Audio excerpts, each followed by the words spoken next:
He Was Nervous by Alex Strajewski. Arthur was only 8 years old, but already at that age he was supposed to perform in front of hundreds of parents playing the piano. Wasn't he too young to do this, he thought? What if he screwed up with all these people listening? But he loved playing the piano. His teacher, Miss Arnold, who was also Arthur's aunt, told him many, many times, yes, a piano recital can be a nerve-wracking thing. It can be very hard to confront performing in front of so many people at once. But just remember 2 things. Number 1 is that the more you practice, the more confident you will be. And second, the more difficult or hard something is, the more rewarding it can be. Just think of the reaction of so many people and them all cheering for you. It was this information that drove Arthur. The recital was still many months away, but he practiced every night for hours anyway. He didn't want to do a bad job. Also, some of the top eyes for talent would be there, and if they saw him do a great job at such a young age, he could end up possibly doing this for a living when he got older. But why so young? Sometimes Arthur just stared out the window and wondered why he wasn't out playing with some of the other kids. Maybe that would be more fun for him. But then he thought about some of the favorite songs he loved to play. He got back to work and played the same section of the song again and again. He was carrying on the tradition that had been started by his grandfather, who was a famous piano player. His own father never really did have a skill or love for music. Keeping the family tradition alive all rested with Arthur. The flyers and the promotion had already gone out, and the date had been set, July the 14th. At least 200 people, some from across the country, would be there to see him play. The more nervous he got, the more he practiced. That was the only way he could fight back the nerves. Time went on, and he got a little bit better, and a little bit better, and Arthur was gaining in confidence. Maybe he would even play 2 songs when the time came, and there was an opportunity. He looked at the new flyer. What's this? That was interesting.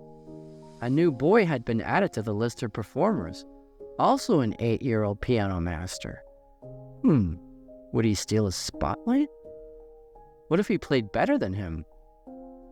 Arthur couldn't stand it anymore. He had to go for a walk before he died of nervousness. Mom, what if I don't do well? He asked.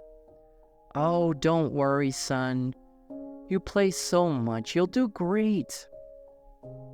But you don't know that. I've never played in front of so many people before. I could be a complete bomb. I could totally fail. Arthur was almost to the point of tears. He was so nervous. Oh, son, maybe we can call it out. You don't feel like you're ready for it yet. Maybe we could just do it next year. No, Mom, these flyers have already gone out and tickets have been sold. I have to go now. I just don't want to. I might fail.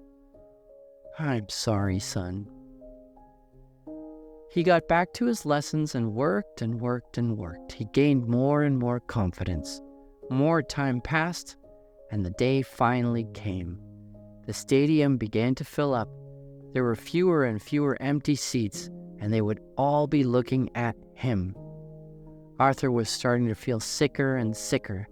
He had to go to the bathroom to throw up. He was so nervous. Hopefully no one saw him do that. He cleaned himself up and made his way outside again. People were talking to each other. It was starting to get loud now. Then the other boy arrived. Arthur had never met him before. He didn't look nervous at all, which made Arthur feel even worse. The lights were dimmed, and it was time for introductions.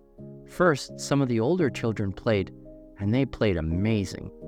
Arthur had never heard anyone play that well before, and now he was really nervous. He would have to follow these 15-year-olds pretty soon. 2 more performers came and went, both to huge cheers from the crowd. Arthur wondered if he would have to throw up again, or if he could make it out to the stage first. But it was too late. It was his turn. He walked up to the stage where the light shone on the grand piano he would be using. It was a piano so big he had never used anything like it before. The whole rest of the room was darkened, and then he put his finger over the keys. Slowly, he began playing. He had practiced it so many times before. It was like the piano almost played itself. He played through to the chorus, and then led into the next when it happened. Arthur got so nervous, he forgot the next part of the song. Which key was next? How did it go again? He totally forgot and came to a stop. He looked out over the crowd. They were all looking at him. He had never felt worse in his life. Just then his teacher walked up to him and placed his finger on the next keys. Right, those were next. And then he flowed through the rest of the song like it was butter. He would make it through his performance, but he had made a huge mistake in forgetting. What would everyone think when he was done? The crowd cheered louder for him than any of the other children. And that was Arthur, who was only 8 years old. The crowd roared their approval. He had done it. He took in the cheers, and some of the men and women stood up to clap and cheer. He felt so good at that moment. Maybe it was all worth it. Later, when it was the other 8 years' turn to perform, he also messed up. But maybe making mistakes is part of learning. Arthur got better and better at dealing with crowds over time, but because he faced his fears and because he practiced hard, he was able to become one of the finest piano players in all of the world. Arthur would have a wonderful rest of his life, and one day his nervousness was just a thing of the past. He had become a success.